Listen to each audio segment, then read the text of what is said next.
ಒಂದು ರೀತಿಯ ಅಘೋಷಿತ ಎಮರ್ಜೆನ್ಸಿ ನಡೀತಾ ಇದೆ.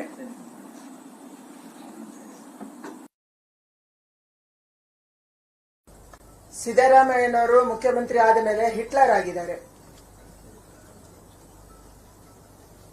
ಭಾರತೀಯ ಜನತಾ ಪಾರ್ಟಿಯ ಸಂಸದರು ಮತ್ತು ಶಾಸಕರ ಮೇಲೆ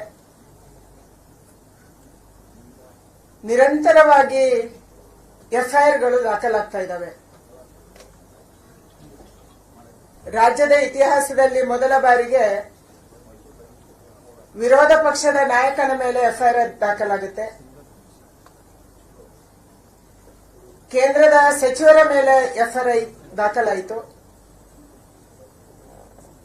ನಮ್ಮ ಬೆಂಗಳೂರು ಸಂಸದ ತೇಜಸ್ವಿ ಸೂರ್ಯ ಮೇಲೆ ಎಫ್ಐಆರ್ ದಾಖಲಾಗಿದೆ. ಹರೀಶ್ ಪೂಂಜಾ ಮೇಲೆ, ಬಸನಗೌಡ ಪಾಟೀಲ್ ಯತ್ನಾಳ್ ಮೇಲೆ, ಅರವಿಂದ್ ಬೆಲ್ಲದ ಮೇಲೆ, ಭರತ್ ಶೆಟ್ಟಿ ಮೇಲೆ ಈ ರೀತಿ ನಿರಂತರವಾಗಿ ಭಾರತೀಯ ಜನತಾ ಪಾರ್ಟಿಯ ನಾಯಕರನ್ನ, ಕಾರ್ಯಕರ್ತರನ್ನ ಹತ್ತಿಕ್ಕುವಂತ, ಅವರ ಧ್ವನಿಯನ್ನ ಅಡಗಿಸುವಂತ ಕೆಲಸವನ್ನ ಕಾಂಗ್ರೆಸ್ ಸರ್ಕಾರದ ನೇತೃತ್ವದಲ್ಲಿ ಮಾಡಲಾಗ್ತಾ ಇದೆ. ನಾನು ಸಿದ್ದರಾಮಯ್ಯನವರಿಗೆ ಒಂದೇ ಪ್ರಶ್ನೆ ಕೇಳಕ್ಕೆ ಇಚ್ಛೆ ಪಡುವಂತದ್ದು, ಐವನ್ ಡಿಸೋಜ್ ಅವರು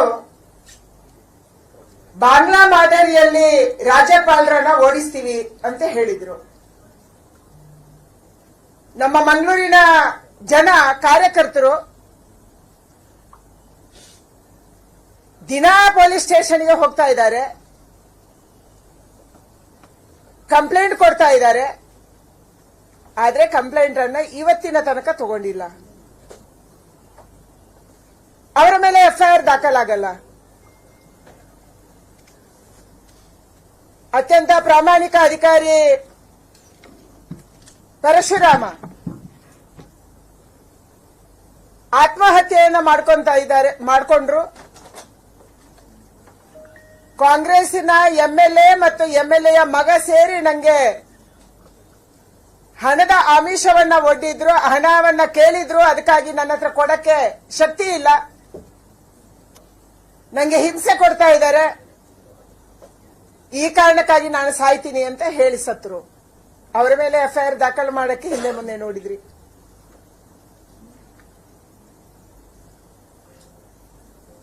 ಹಲವಾರು ಕೇಸುಗಳು. ನಾಗೇಂದ್ರ ಅವರು 187 ಕೋಟಿ ವಾಲ್ಮೀಕಿ ಅಭಿವೃದ್ಧಿ ನಿಗಮದಲ್ಲಿ ಘೋಟಾಲ ಮಾಡಿ, ಹಗರಣ ಮಾಡಿ ಸಿಕ್ಕಾಕೊಂಡ್ರು.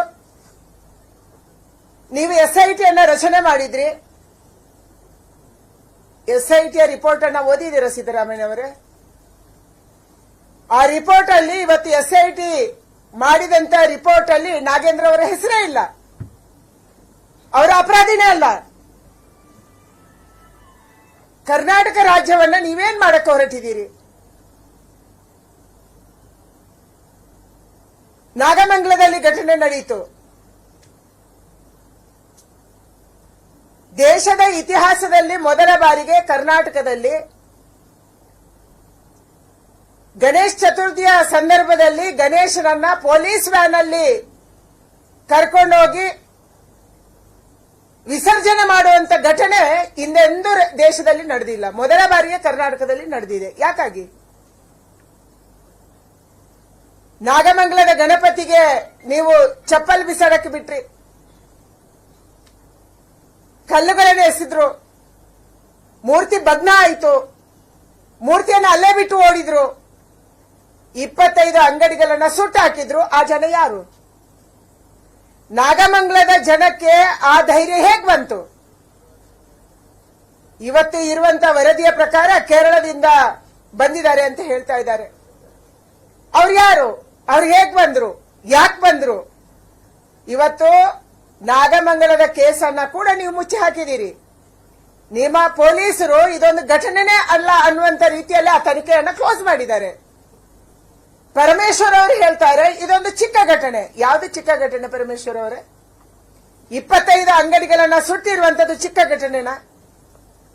ಪಕ್ಕದ ರಾಜ್ಯದ ಕೇರಳದಿಂದ ಸಾವಿರಾರು ಜನ ನಾಗಮಂಗಲಕ್ಕೆ ಬಂದು ಗೊಂದಲ ಎಬ್ಬಿಸಿದ್ರೆ ಚಿಕ್ಕ ಘಟನೆನಾ? ಇವತ್ತು ತನಿಖೆ ನಡೀತಾ ಇಲ್ಲ, ಅಲ್ಲಿಗೆ ಕ್ಲೋಸ್ ಆಗಿದೆ. ಬೆಳಗಾವಿಯಲ್ಲಿ ಗಣಪತಿ ವಿಸರ್ಜನೆಯ ಸಂದರ್ಭದಲ್ಲಿ 3 ಜನ ಹಿಂದೂ ಯುವಕರಿಗೆ ಚಾಕು ಹಾಕಿದ್ದಾರೆ. ಕೋಲಾರದಲ್ಲಿ ಮೊದಲ ಬಾರಿಗೆ ಕರ್ನಾಟಕ ರಾಜ್ಯ ಪ್ಯಾಲೆಸ್ತೈನ್ ಧ್ವಜವನ್ನ ನೋಡ್ತಾ ಇದೆ. ಕೋಲಾರದ ಮೆರವಣಿಗೆಯಲ್ಲಿ ಪ್ಯಾಲೆಸ್ತೈನ್ ಧ್ವಜದ ಪ್ರದರ್ಶನ ಆಗುತ್ತೆ. ನಿನ್ನೆ ಬೆಂಗಳೂರಿನ ನಂದಿನಿ ಲೇಔಟ್ ಅಲ್ಲಿ ರಾಷ್ಟ್ರಧ್ವಜವನ್ನ ವಿರೂಪಗೊಳಿಸಿ ರಾಷ್ಟ್ರಧ್ವಜದ ಅಶೋಕ್ ಚಕ್ರ ಜಾಗದಲ್ಲಿ ಉರ್ದುವಲ್ಲಿ ಬರೆದಿದ್ದಾರೆ. ಅಶೋಕ್ ಚಕ್ರ ಇಲ್ಲ. ಇಂಥ ಧ್ವಜವನ್ನ ಬೆಂಗಳೂರಿನಲ್ಲಿ ಏರಿಸ್ತಾ ಇದ್ದಾರೆ. ತ್ರಿವರ್ಣ ಧ್ವಜದಲ್ಲಿ ಅಶೋಕ್ ಚಕ್ರವನ್ನ ತೆಗೆದು ಉರ್ದುವಲ್ಲಿ ಕಡಗವನ್ನ ಬರೆದಿದ್ದಾರೆ ಮತ್ತು ಅದರಲ್ಲಿ ಉರ್ದುವಲ್ಲಿ ಏನೋ ಬರೆದಿದ್ದಾರೆ. ಇದು ಕರ್ನಾಟಕದ ಸ್ಥಿತಿ ಎಲ್ಲಿ ಆಗ್ತಾ ಇದೆ? ರಾಜಧಾನಿಯಲ್ಲಿ, ಬೆಂಗಳೂರಲ್ಲಿ. ಈ ಧೈರ್ಯ ಇವತ್ತು ಅಪರಾಧಿಗಳಿಗೆ, ದೇಶದ್ರೋಹಿಗಳಿಗೆ, ಸಮಾಜದ್ರೋಹಿಗಳಿಗೆ ಹೇಗೆ ಬಂದಿದೆ? ನೀವು ಮುಖ್ಯಮಂತ್ರಿ ಆದ ತಕ್ಷಣ ರಾಜ್ಯಸಭೆಯ ಚುನಾವಣೆಯನ್ನು ನಡೆಯಿತು. ವಿಧಾನಸೌಧದೊಳಗೆ ಮೊದಲ ಬಾರಿಗೆ ಕರ್ನಾಟಕ ರಾಜ್ಯದ ಇತಿಹಾಸದಲ್ಲಿ ನಾವು ಪಾಕಿಸ್ತಾನ ಜಿಂದಾಬಾದ್ ಕೇಳಿದ್ವಿ. ನೀವು ಬಿಟ್ಕೊಂಡ್ರಿ. ಅದರ FSL ರಿಪೋರ್ಟ್ ಬಂದ ಮೇಲೆ ನಾವು ಕೇಸ್ ಹಾಕ್ತೀವಿ ಅಂತ ಹೇಳಿದ್ರಿ, ದಿನ ತಳ್ಳಿದ್ರಿ.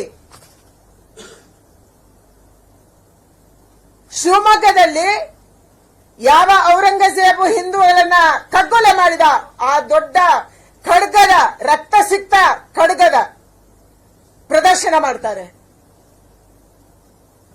ಕೋಲಾರದಲ್ಲಿ ಇದರ ಪ್ರದರ್ಶನ ನಡೆಯುತ್ತೆ.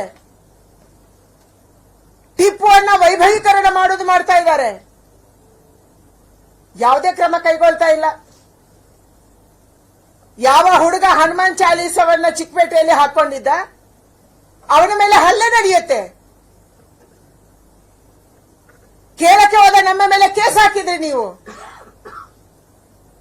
ಇವತ್ತು ಅಶೋಕ್ ಅವರು ಅಥವಾ ನಾವು ಮಾಡಿದ ತಪ್ಪೇನು? ಯಾವ ಅಪರಾಧಕ್ಕಾಗಿ ನೀವು FIR ಅನ್ನು ಹಾಕಿದ್ದೀರಿ? ನಮ್ಮ ಅಪರಾಧ ನಿಮ್ಮನ್ನು ಕೇಳಬಾರದು, ಕೇಳಿದ ಅಪರಾಧ. ನಿಮ್ಮನ್ನು ಪ್ರಶ್ನೆ ಮಾಡಿದ್ರೆ ಅಪರಾಧ. ಇವತ್ತು ಅಲ್ಪಸಂಖ್ಯಾತರನ್ನ ಓಲೈಕೆ ಮಾಡುವುದಕ್ಕಾಗಿ ಪ್ರಜಾತಂತ್ರವನ್ನ ಕಗ್ಗೊಲೆ ಮಾಡುವಂತದ್ದು ನೀವು ಮಾಡ್ತಾ ಇದ್ದೀರಿ. ಪ್ರಜಾತಂತ್ರದ ರಕ್ಷಕರು ನೀವು.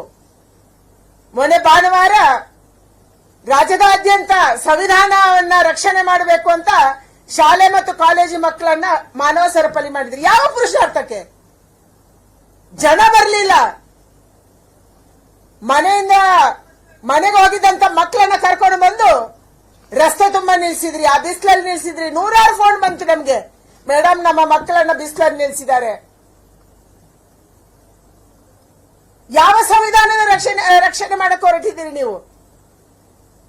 ನಿಮ್ಮ MLC ಬಾಂಗ್ಲಾದೇಶದ ಮಾದರಿಯಲ್ಲಿ ಗವರ್ನರ್ ಅನ್ನ ಓಡಿಸ್ತೀವಿ, ಒದ್ದೋಡಿಸ್ತೀವಿ ಅಂತ ಮಾತಾಡ್ತಾರೆ. FIR ಆಗಲ್ಲ. ನಿಮ್ಮ ಮುಖಂಡರು ಇದೊಂದು ಸಣ್ಣ ಘಟನೆ ಅಂತ ಹೇಳಿ ಆರಿಕೆ ಉತ್ತರ ಕೊಡ್ತಾರೆ. ಅವರ ಮೇಲೆ ಕ್ರಮ ಆಗಲ್ಲ. ಇವತ್ತು ಕರ್ನಾಟಕ ರಾಜ್ಯದಲ್ಲಿ ಪ್ರಜಾತಂತ್ರ ವ್ಯವಸ್ಥೆಯ ರೀತಿಯಲ್ಲಿ ನಡೀತಾ ಇರುವಂತ ಸರ್ಕಾರ ಇಲ್ಲ. ಎಲ್ಲೆಲ್ಲಿ ಘಟನೆ ಆಯಿತು?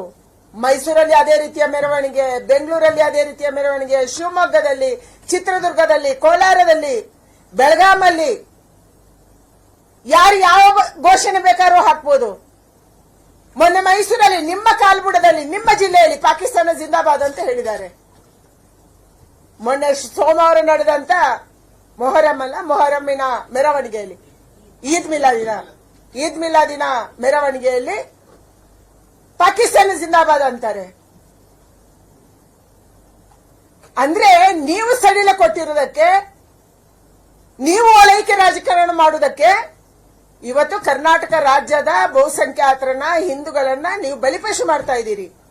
ಆ 25 ಅಂಗಡಿ ಸುಟ್ಟೋದ್ವಲ್ಲ, ಒಂದ್ಸರಿ ನೀವು ಹೋದ್ರ ಬಹಳ ಮಾತಾಡ್ತೀರಿ ನೀವು. ನಿಮ್ಮ ಕೇಂದ್ರದ ನಾಯಕರು ಬಹಳ ಬಂದು ಪಾರ್ಲಿಮೆಂಟ್ ಅಲ್ಲಿ ಮಾತಾಡ್ತಾರೆ. ಎಲ್ಲಿ ಗಲಾಟೆ ಆದ್ರೂ ಕೂಡ ಬಿಜೆಪಿ ರಾಜ್ಯ ನಡೆಸ್ತಾ ಇರುವಂತ ಜಾಗಗಳಿಗೆ ಓಡೋಗಿ ಬರ್ತಾರೆ.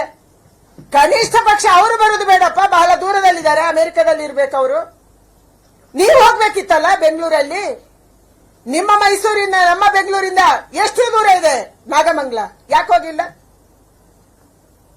ಗೃಹ ಸಚಿವರು ಹೋಗಲ್ಲ,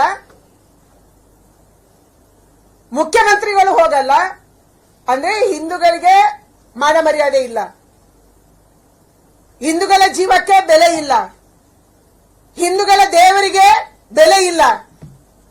ನಿಮ್ಗೆ ಶ್ರದ್ಧೆ ಇಲ್ಲದೆ ಇರಬಹುದು, ನೀವು ಚುಪ್ ಚುಪ್ಪಾಕೆ ಪೂಜೆ ಮಾಡಬಹುದು, ಆದ್ರೆ ನಾವಾಗಲ್ಲ, ನಾವು ರಸ್ತೆಯಲ್ಲಿ ಪೂಜೆ ಮಾಡುವವರು. ಯಾವ ಗಣೇಶ?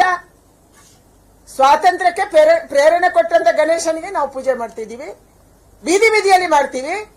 ಆದ್ರೆ ಇವತ್ತು ಬೇರೆ ಬೇರೆ ಜಾಗದಲ್ಲಿ ಅಲ್ಪಸಂಖ್ಯಾತರು ಈ ರೀತಿಯ ವರ್ತನೆ ಮಾಡುವುದಕ್ಕೆ ಇದಕ್ಕೆ ನಿಮ್ಮ ಕುಮ್ಮಕ್ಕು ಕಾರಣ, ನೀವು ಕೊಟ್ಟಿರುವಂತ ಸಲಿಗೆ ಕಾರಣ. ವಿಧಾನಸೌಧದಲ್ಲೂ ಸಲಿಗೆ, ನಿಮ್ಮ ಮನೆಯಲ್ಲೂ ಸಲಿಗೆ, ನಿಮ್ಮ ಕ್ಷೇತ್ರದಲ್ಲೂ ಅದೇ, ರಾಜ್ಯದಾದ್ಯಂತ ಇವತ್ತು ಅದನ್ನೇ ಅನುಸರಿಸ್ತಾ ಇದ್ದಾರೆ. ಕರ್ನಾಟಕ ರಾಜ್ಯದಲ್ಲಿ ನಿನ್ನೆ ಫ್ಲಾಗ್ ಹಾರಿಸಿದ್ರಲ್ಲ, ಏನು ಕ್ರಮ ಕೈಗೊಳ್ತೀರಿ? ಭಾರತದ ಎಂಬ್ಲಮ್ ಆಕ್ಟ್ ಅನ್ನ ಉಲ್ಲಂಘನೆ ಮಾಡಿದ್ದಾರೆ, ಭಾರತದ ಫ್ಲಾಗ್ ಕೋಡ್ ಅನ್ನ ಉಲ್ಲಂಘನೆ ಮಾಡಿದ್ದಾರೆ. ದೇಶದ್ರೋಹದ ಕೇಸ್ ಹಾಕಬೇಕು. ಎಷ್ಟು ಜನರ ಮೇಲೆ ಹಾಕಿದ್ರಿ? ಅಂದ್ರೆ ಕರ್ನಾಟಕ ರಾಜ್ಯದಲ್ಲಿ ದೇಶದ್ರೋಹ ಮಾಡಿದ್ರೆ ಇದಕ್ಕೆ ಶಿಕ್ಷೆ ಆಗಲ್ಲ ಅನ್ನುವಂತ ಸಂದೇಶ ಕೊಟ್ಟವರು ಯಾರು? ನೀವೇ.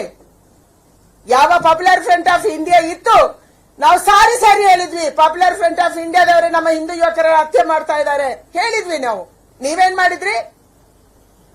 ಅವರ ಎಲ್ಲ ಕೇಸ್ಗಳನ್ನ ವಾಪಸ್ ತಗೊಂಡು ಎಲ್ಲರನ್ನ ಜೈಲಿಂದ ಆಚೆ ಬಿಟ್ರಿ. ಅವರು ಬಂದು ಇದನ್ನೇ ಮಾಡೋದು. ನಾಗಮಂಗಲ, ಬೆಳಗಾಮು ಅಥವಾ ಕೋಲಾರದಲ್ಲಿ ಇವತ್ತೇನು ನಡೀತಾ ಇದೆಯಲ್ಲ, ಯಾವ ದ್ರೋಹಿಗಳನ್ನ ನೀವು ಆಚೆ ಬಿಟ್ರಲ್ಲ ಅಂತವರಿಂದ ಇದು ನಡೀತಾ ಇದೆ. ಸಿದ್ದರಾಮಯ್ಯನವರ ಹಿಟ್ಲರ್ ರಾಜಕಾರಣ, ಸಿದ್ದರಾಮಯ್ಯನವರ ಒಂದು ರೀತಿಯ ಅಘೋಷಿತ ಎಮರ್ಜೆನ್ಸಿ, ತುರ್ತು ಪರಿಸ್ಥಿತಿ ಇವತ್ತು ಕರ್ನಾಟಕ ರಾಜ್ಯದಲ್ಲಿ ನಮ್ಮನ್ನ ಅತ್ಯಂತ ಭಯಭೀತವಾಗಿ ಓಡಾಡುವ ರೀತಿಯಲ್ಲಿ ಮಾಡ್ತಾ ಇದೆ. ನಮ್ಮ ಕಾರ್ಯಕರ್ತರ ಮೇಲೆ ಪದೇ ಪದೇ ಕೇಸು, ಯಾರು ಕೇಳೋರಿಲ್ಲ. ಪೊಲೀಸ್ ಸ್ಟೇಷನ್ ಹೋದ್ರೆ ಎಫ್ಐಆರ್ ತಗೊಳ್ಳಲ್ಲ, ಒಂದು ಪಾರ್ಟಿದು ತಗೊಂತಾರೆ, ಇನ್ನೊಂದು ಪಾರ್ಟಿ ತಗೊಳ್ಳಲ್ಲ, ನ್ಯಾಯಯುತವಾಗಿ ತನಿಖೆ ಮಾಡಲ್ಲ. ನಮ್ಮ ಕಾರ್ಯಕರ್ತರ ಹೆದರಿಸುವಂತದ್ದು.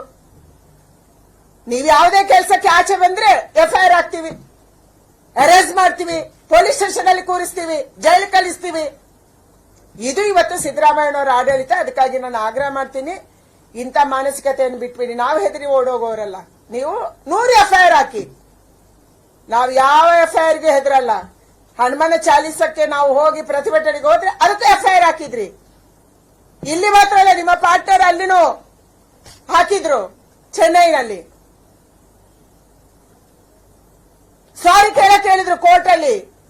ಅಲ್ಲಿ ಅಡ್ವೊಕೇಟ್ ಜನರಲ್ ಬಂದು ನಾನು ಹೇಳಿದೆ, ನಾವು ಸಾರಿ ಕೇಳೋ ಪ್ರಶ್ನೆ ಬರಲ್ಲ, ನಾವು ಕೇಸನ್ನ ಫೈಟ್ ಮಾಡ್ತೀವಿ, ಸುಪ್ರೀಂ ಕೋರ್ಟ್ಗೆ ಹೋಗ್ತೀರಾ, ಹೋಗ್ತೀವಿ. ಇಲ್ಲಿನೂ ಇವತ್ತು ಕೇಸ್ ನಡೀತಾ ಇದೆ, ಹನುಮಾನ್ ಚಾಲೀಸದು. ಮತ್ತೊಂದು ಕೇಸ್ ಹಾಕಿದ್ರಿ ನಾಗಮಂಗಲದ್ದು.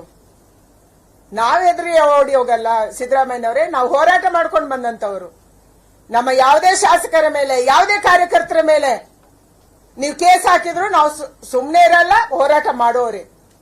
ಸತ್ಯವನ್ನು ಸತ್ಯ ಅಂತ ಹೇಳೋರೆ, ನ್ಯಾಯಕ್ಕಾಗಿ ನಾವು ಹೋರಾಟ ಮಾಡೋರೆ. ಅಧಿಕಾರ ಪರ್ಮನೆಂಟ್ ಅಲ್ಲ, ಸರ್ಕಾರಗಳು ಪರ್ಮನೆಂಟ್ ಅಲ್ಲ. ನಿಮ್ಗೆ ಅಹಂಕಾರ ಇರ್ಬೋದು, 135 ಗೆದ್ದಿದ್ದೀವಿ, ನಮ್ಗೇನಾಗುತ್ತೆ, ನಮ್ಮನ್ನೇನ್ ಮಾಡ್ತಾರೆ, ಅಹಂಕಾರ ಇರ್ಬೋದು. ಆದ್ರೆ ಜನ ಪಾಠ ಕಲಿಸೇ ಕಲಿಸ್ತಾರೆ. ಇದನ್ನು ನೀವು ಬರುವ ದಿನಗಳಲ್ಲಿ ನೋಡ್ತೀರಿ.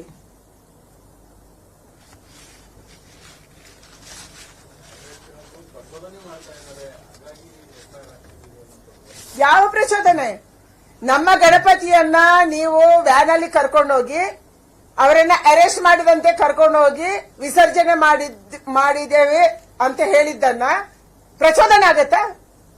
ನಾನು ಅದನ್ನೇ ಹೇಳಿರುವುದು.